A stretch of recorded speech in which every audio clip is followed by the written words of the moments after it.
തുടർഭരണം ഉണ്ടായി കഴിഞ്ഞാൽ നമ്മുടെ കേരളത്തിൽ പിണറായി വിജയൻ സാറും അതുപോലെ കേന്ദ്രത്തിൽ മോദി സാറും ആകാനുള്ള ചാൻസ് എത്ര കൂടുതൽ? മാറി മാറി വരുന്നതാണ് നല്ലത്. ഏത് പാർട്ടിയാണെങ്കിലും, കോൺഗ്രസ് ആണെങ്കിലും കമ്മ്യൂണിസ്റ്റ് ആണെങ്കിലും CPM ആണെങ്കിലും മാറി മാറി വരണം.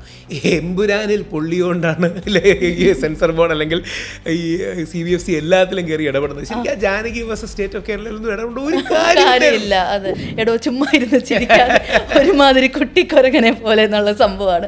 ശരിക്കും ഇത് ഇപ്പോൾ വീണ്ടും വീണ്ടും കാണുമ്പോൾ ചിരിക്കാറുണ്ടോ? ചിലപ്പോൾ ചിരി വരാറുണ്ട്. അതേപോലെ ഇടയ്ക്ക് ആരോ TV ഡിബേറ്റിൻ്റെ ഏറ്റവും ടോപ്പ് 5 ഇൻസ്റ്റൻസസ് എന്ന് പറഞ്ഞ് എന്തോ എടുത്തിട്ടുണ്ടായിരുന്നു. അതിൽ ഇത് പിന്നെ 30 സെക്കൻഡ് തരൂ. എന്തായാലും ഒരുപാട് സന്തോഷം. എനിക്ക് അവസാനത്തെ ചോദ്യം എന്തായാലും ചോദിക്കാൻ പറ്റി. അവസാന സെക്കൻഡ് ചോദിക്കാൻ പറ്റിയില്ലായിരുന്നെങ്കിൽ എനിക്കൊരു 30 സെക്കൻഡ് തരൂ എന്ന് പറഞ്ഞാൽ ഞാൻ തരുമായിരുന്നു. ശബരിമലയായിട്ട് ഏറ്റവും അടുത്ത് നിൽക്കുന്ന മലയാളികളിൽ ഒരാളാണ് രാഹുൽ ഈശ്വർ. അപ്പോൾ ഈ സ്വർണ്ണപ്പാളി വിവാദം, ഈ ഉണ്ണികൃഷ്ണൻ പോറ്റി എന്ന് പറഞ്ഞ ആളുടെ പേരാണ് ഏറ്റവും കൂടുതൽ നമ്മൾ കേൾക്കുന്നത്. ഈ ഒരൊറ്റ ആൾ വിചാരിച്ചു കഴിഞ്ഞാൽ ഇത്ര വലിയൊരു കാര്യം. ഉണ്ണികൃഷ്ണൻ വെറും പ്യൂണാണ്, അതായത് ഉണ്ണികൃഷ്ണൻ വെറും ഇതിൻ്റെ കാലാണ്. കൈ എന്ന് പറഞ്ഞ ആദ്യത്തെ ഉദ്യോഗസ്ഥരാണ്, മുരാരി ബാബുവിനെ പോലുള്ള ഉദ്യോഗസ്ഥരാണ്. പക്ഷെ തല ആരാണ്? അത് അവിടുത്തെ ദേവസ്വം ബോർഡ് അടക്കമുള്ളവരെ അറിയാതെ അറിവോ സമ്മതവും കൂടെ ചെയ്യൂ.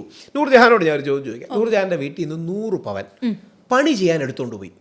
ഒരാൾ വന്ന് പണി ചെയ്യാൻ എടുത്തുകൊണ്ട് പോയി, ഡ്രൈവറിനെ കൊടുത്തു വിട്ടു. 39 ദിവസമായിട്ടും അത് പണിക്കാരുടെ എത്തിയില്ലെങ്കിൽ നൂർജഹാൻ വിളിച്ചു ചോദിക്കൂലേ?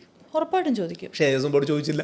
കാര്യം എന്തുകൊണ്ടാണ്? ദേവസ്വം ബോർഡിന് അറിയാം ഇത് എവിടെയാണ് പോകുന്നത്, ഇത് താമസിച്ചേ പോകുന്നുള്ളത് അറിയാം. അപ്പം ദേവസ്വം ബോർഡ് എന്നിട്ട് ദേവസ്വം ബോർഡിൻ്റെ അറിവും സമ്മതത്തോടും കൂടി സ്വർണം പതിച്ച ചെമ്പുപാളികളെന്ന് മാറ്റി ചെമ്പുപാളി എന്ന് മാത്രമാക്കി. ഇനി 2 സിമ്പിൾ ഭാഷയെ പറഞ്ഞാൽ എന്താ സംഭവിച്ചതെന്ന് പറഞ്ഞാൽ, ഗോൾഡ് ക്ലാഡിംഗ് ഉണ്ട്, ഗോൾഡ് പ്ലേറ്റിംഗ് ഉണ്ട്. അതായത് തനി തങ്കം പതിക്കുന്ന ഒരു രീതിയുണ്ട്, സ്വർണം പൂശുന്ന പരിപാടിയാണ്. നമ്മുടെ 1 ഗ്രാം പൂശിയ തങ്കാഭരണങ്ങളൊന്നും കേട്ടല്ലോ, കണ്ടാ സ്വർണം പോലിരിക്കും.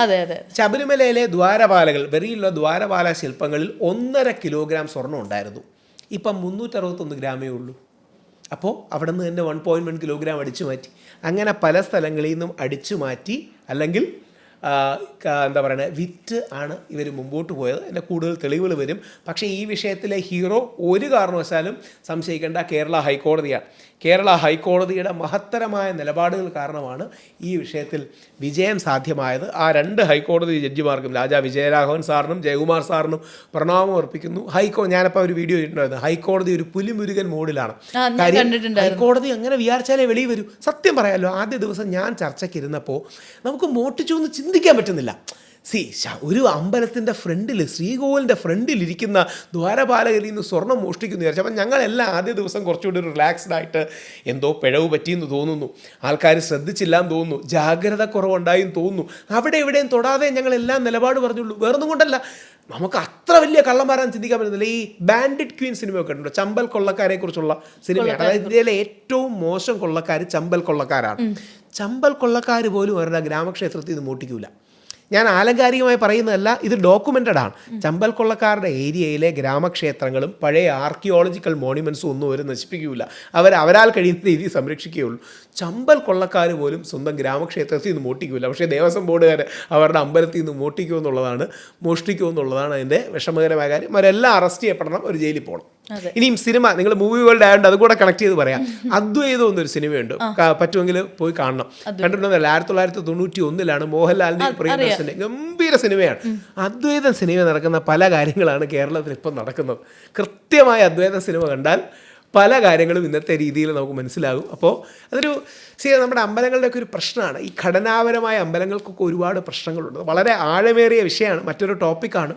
അതായത് ശരിക്കും നമ്മുടെ അമ്പലങ്ങൾ ഗവൺമെൻറ്റിൻ്റെ അടിയിലേക്ക് പോകുന്നത്, ഹിസ്റ്ററി ജസ്റ്റ് ഒന്ന് അറിഞ്ഞിരിക്കാനാണ്. കേണൽ ജോൺ മൺറോ എന്ന ബ്രിട്ടീഷ് സായിപ്പ് ഇവിടെ റെസിഡൻ്റ് ആയിരുന്ന സമയത്താണ്. വേലുത്തമ്പി ദളവ എന്ന് കേട്ട് കാണും, നമ്മൾ സ്കൂളിൽ പഠിക്കുന്നു. വേലുത്തമ്പി ദളവ ബ്രിട്ടീഷുകാർക്കെതിരെ യുദ്ധം ഓർഗനൈസ് ചെയ്യും. അപ്പോൾ വേലുത്തമ്പി ദളവ പരാജയപ്പെട്ട് അദ്ദേഹം നമ്മളെ വിട്ടുപിരിഞ്ഞതിന് ശേഷം അമ്പലങ്ങൾ കേന്ദ്രീകരിച്ച് ബ്രിട്ടീഷ് സർക്കാരിനെതിരെ യുദ്ധമുണ്ടാകാതിരിക്കാനും കലാപം ഉണ്ടാകാതിരിക്കാനുമാണ് ബ്രിട്ടീഷുകാർ ഈ അമ്പലങ്ങൾ പിടിച്ചെടുക്കുന്നത്.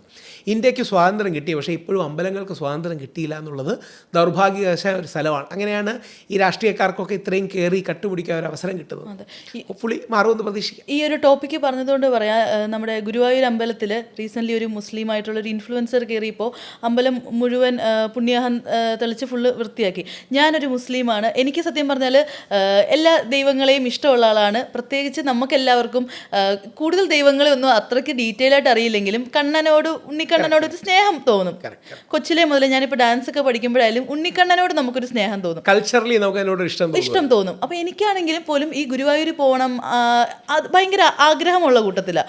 അപ്പം നമ്മളെ എന്തായാലും അങ്ങോട്ട് ചെന്ന് കഴിഞ്ഞാൽ കണ്ണൻ ഓടിച്ചു വിടുമെന്ന് തോന്നുന്നില്ല. അപ്പോൾ എന്തുകൊണ്ടാണ് ഈ ഒരു കാര്യം? ചില കാര്യങ്ങളിൽ എന്താ പ്രശ്നം എന്ന് പറഞ്ഞാലേ, എല്ലാ അമ്പലങ്ങൾക്കും അതിൻ്റെ ആചാരാനുഷ്ഠാനങ്ങളും രീതികളും ഉണ്ട്, നമ്മൾ ആദരിക്കണം. എന്നാൽ ശബരിമല പോലെ പല കാര്യങ്ങളിലും നമ്മൾ ഇൻക്ലൂസീവ് ആകണം. അപ്പം ശബരിമലയിൽ ഹിന്ദു, ക്രിസ്ത്യൻ, മുസ്ലിം എല്ലാവർക്കും പ്രവേശനം ഉണ്ടെന്ന് മാത്രമല്ല, ഉള്ളിലൊരു ഇസ്ലാമിക പ്രതിഷ്ഠയുണ്ട്. അതായത് ശബരിമലയ്ക്കുള്ളിലൊരു വാവര് നടയുണ്ട്.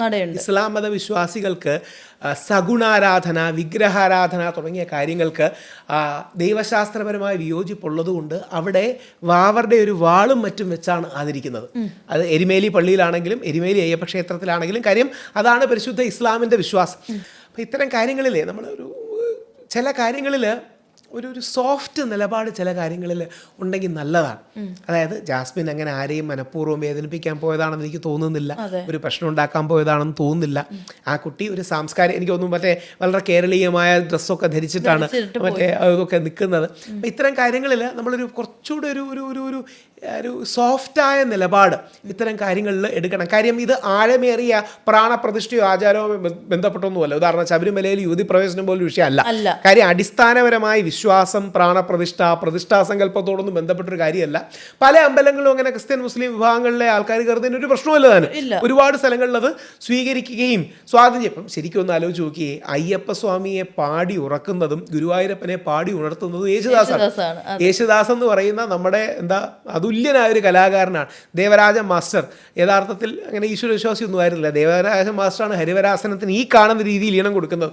പണ്ടേ കുളത്തൂർ അയ്യരും പണ്ട് കോന്നകത്ത് ജാനകിയമ്മയൊക്കെയാണ് അതിനെ ആദ്യം ക്രോഡീകരിച്ചത്. പക്ഷേ ഈ രീതിയിൽ കൊടുക്കുന്നത് യേശുദാസാണ്. നമ്മുടെ കലാമണ്ഡലത്തിലെ ഏറ്റവും വലിയ കലാകാരന്മാരിലൊന്ന് കലാമണ്ഡലം ഹൈദരലി ആയിരുന്നു. അങ്ങനെ എല്ലാവരും അങ്ങോട്ടും ഇങ്ങോട്ടും പരസ്പരം പഠിക്കുകയും മറ്റും ചെയ്യുന്നത് ഒരു വലിയ സെലിബ്രേഷനാണ്. അപ്പം ആ രീതിയിൽ ഈ ബഹുസ്വരതയുടെ ഇടം, നമ്മുടെ വിശ്വാസങ്ങളിൽ വെള്ളം ചേർക്കാതെ ബഹുസ്വരതയുടെ ഇടം കണ്ടെത്താൻ കഴിയുമെങ്കിൽ അത് വലിയൊരു കാര്യമാണ്. ഞാൻ കഴിഞ്ഞ വർഷം വാവരുപള്ളിയിലെ, അതായത് എരുമേലി വാവരുപള്ളിയിലെ ഗസ്റ്റ് ഞാനായിരുന്നു. അവരുടെ ചന്ദനക്കുളം മഹോത്സവമുണ്ട്.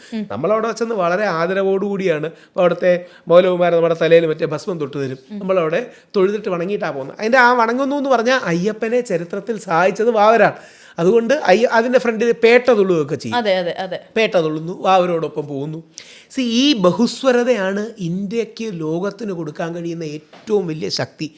ഈ ശക്തിയാണ് നമ്മൾ സെലിബ്രേറ്റ് ചെയ്യേണ്ടത്. ഇനി അതിനെ അയ്യപ്പൻ വാവർ വെളുത്താന്ന് വിളിക്കാം, മഹാത്മാഗാന്ധി, മൗലാന അബുൽ കലാം ആസാദ്, ചാൾസ് ശ്രീ ആൻഡ്രൂസ് എന്ന് വിളിക്കാം, എന്ത് പേര് വിളിച്ചാലും കുഴപ്പമില്ല. ഈ പേരിലെ ആൾക്കാർ പ്രശ്നമുള്ളൂ. ഞാൻ ഈ കമ്മ്യൂണിസ്റ്റുകാരുടെ വേദിയിൽ പോകുമ്പോൾ അവർ പറയും മതസൗഹാർദ്ദം എന്നല്ല അതിനെ വിളിക്കേണ്ടത്, മതേതരത്വം എന്നാണ്. ഞാൻ പറഞ്ഞു നിങ്ങളെങ്ങനെ വിളിച്ചാൽ മതി. കോൺഗ്രസിൻ്റെ വേദിയിൽ പോകുമ്പോൾ അവർ പറയും മതസൗഹാർദ്ദം എന്ന്, BJPയുടെ വേദിയിൽ പോകുമ്പോൾ അവർ പറയും ബഹുസ്വരതയും ആർഷഭാരത സംസ്കാരവും. എന്ത് പേര് വിളിച്ചാൽ എന്താ, അടിസ്ഥാനം ഒന്നേ ഉള്ളൂ, പരസ്പരം വിദ്വേഷം പാടില്ല, പരസ്പരം സൗഹാർദ്ദവും സാഹോദര്യം ഉണ്ടാകണം. അപ്പം ഞാൻ അറിയാമെന്നറിയില്ല, എൻ്റെ വീട്ടിലാണ് ഇന്ത്യയിലെ ഒരുപക്ഷെ ഏറ്റവും വലിയ ജീസസ് ക്രൈസ്റ്റിൻ്റെ face wall painting. 140 square feet ഉള്ള ഏറ്റവും വലിയ ഫേസ് വാൾ പെയിൻറ്റിങ്ങിലൊന്ന് എൻ്റെ വീട്ടിലാണ്. ഞാൻ YMCAയുടെ യങ് മെൻ ക്രിസ്ത്യൻ അസോസിയേഷൻ്റെ യൂത്ത് വിങ് ആയ യൂണിവയുടെ സെക്രട്ടറി ആയിരുന്നു, എൻ്റെ ഭാരവാഹിയായിരുന്നു. എൻ്റെ ജീവിതത്തിൽ എൻ്റെ വീട്ടുകാർ കഴിഞ്ഞാൽ ഏറ്റവും വലിയ ഇൻഫ്ലുവൻസ് YMCA ആണ്. ഇതാണ് നമ്മുടെ ഒരു സിൻക്രറ്റിക് കൾച്ചർ. ആ സിൻക്രറ്റിക് കൾച്ചറിനെ നമുക്ക് സെലിബ്രേറ്റ് ചെയ്യാൻ കഴിയണം.